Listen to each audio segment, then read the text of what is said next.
il y a un argument sur la forme de la Terre qui revient assez fréquemment chez les sceptiques. Selon les scientifiques, cette dernière n'est pas parfaitement circulaire. Elle est oblate, aplatie au niveau des pôles et renflée au niveau de l'équateur.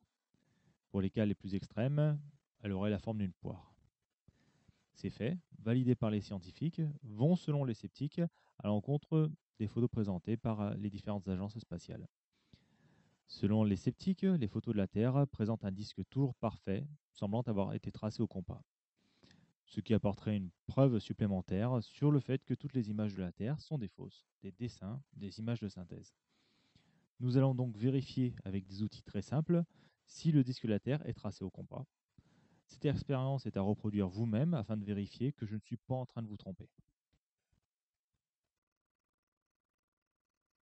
Alors voilà, j'ai ouvert le site du satellite Himawari 8, donc qui donne une photo en temps réel de la Terre. Ce qu'on va chercher vérifier, ce qu'on va chercher à vérifier, c'est si la Terre a bien une forme ronde comme indiqué par certains platistes qui disent que la Terre semble tracée au compas. Alors pour cela, il nous faut une photo de la Terre où on la voit dans son intégralité, c'est-à-dire qu'on ne voit pas de terminateur, de zone qui est dans l'ombre, mais qu'on voit également les deux pôles. C'est-à-dire que en fonction de l'année, il y aura un pôle qui sera plus ou moins éclairé, donc on n'aura pas l'intégralité du limbe de la Terre. Donc ça, c'est problématique.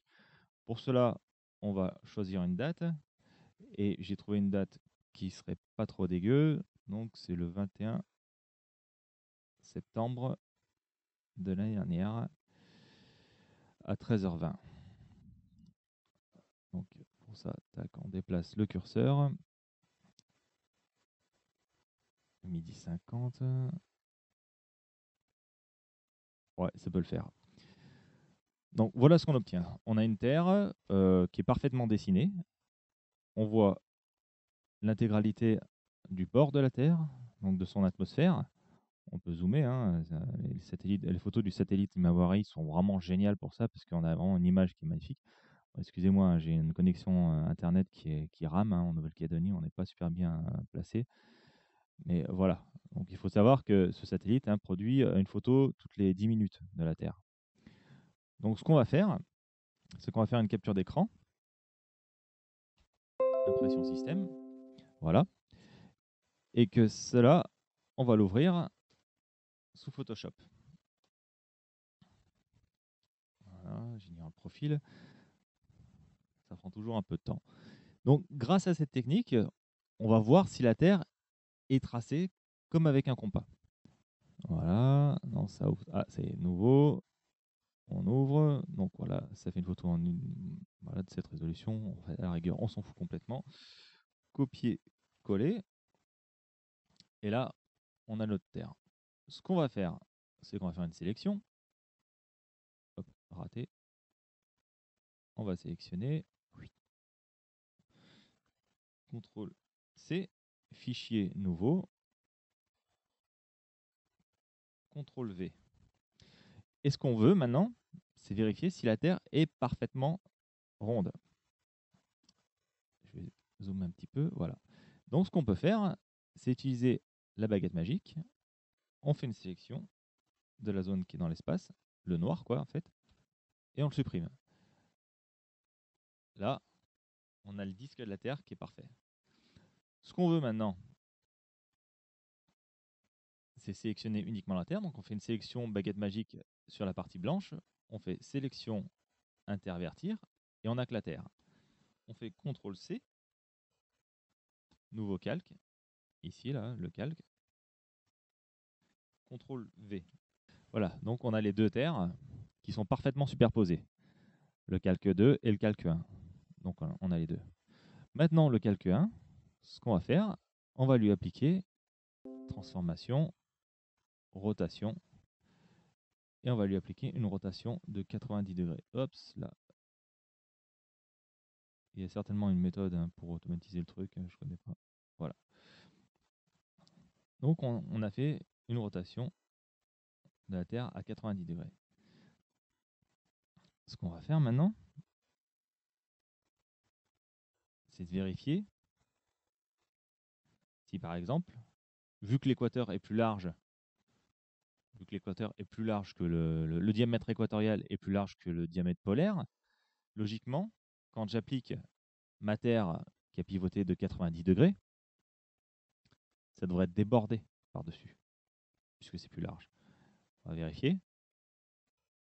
On voit qu'on gagne quelques pixels. Voilà. Réciproquement,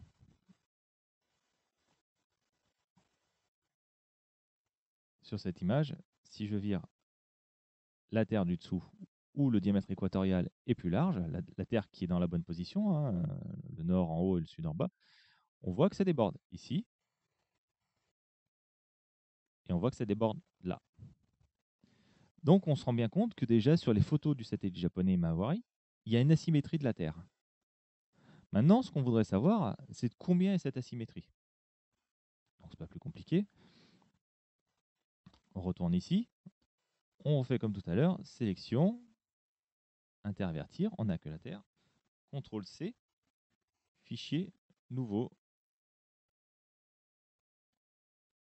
CTRL V. Et là, on a une Terre qui est parfaitement calée dans une image. Voilà. Et cette image, mince, et cette image, on va en mesurer la taille. Alors, ce sera en pixels.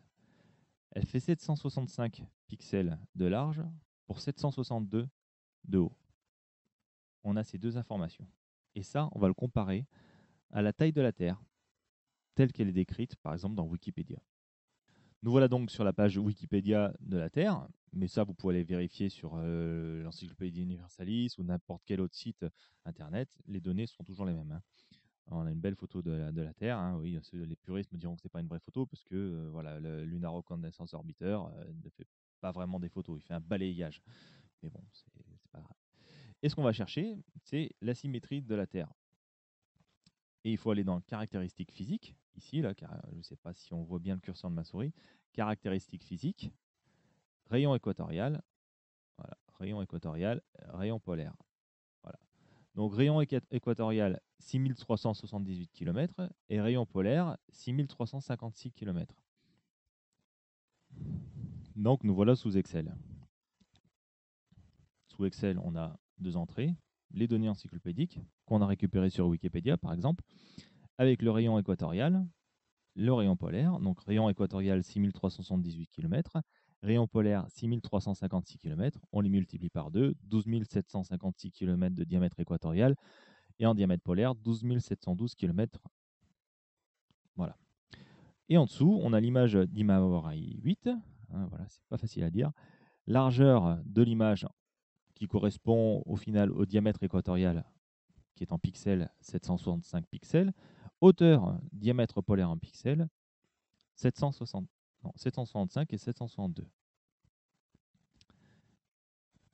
Voilà. On va mesurer la différence en pourcentage des deux largeurs est égale à 100 divisé par la plus grande largeur fois la plus petite largeur. Donc ça correspond, les deux sont proportionnellement identiques à 99,65%. Ce qu'on va faire, on va faire un copier, on va appliquer exactement la même formule pour l'image en pixels, CTRL-C, CTRL-V, et là, on se retrouve avec une différence de 99, voilà. Enfin, pas une différence, une concordance. Voilà. Donc au final, qu'est-ce qu'on observe? On observe que les données encyclopédiques, ainsi que les images obtenues par les satellites qui font des photos de la Terre depuis un point qui est situé à la verticale de l'équateur, donnent exactement les mêmes résultats. L'imprécision est due au fait que c'est une image, donc on joue sur des pixels. Hein. Je veux dire, là, on se retrouve seulement avec une image de 700 pixels pour une Terre qui fait 12 000 km. Donc, bon, c'est logique que ce soit imprécis à ce niveau-là. Mais les 99,6, on les retrouve pour les deux. À vous de vous faire votre idée. Et à vous de reproduire l'expérience pour voir si j'ai pipoté l'affaire ou pas. Merci d'avoir regardé.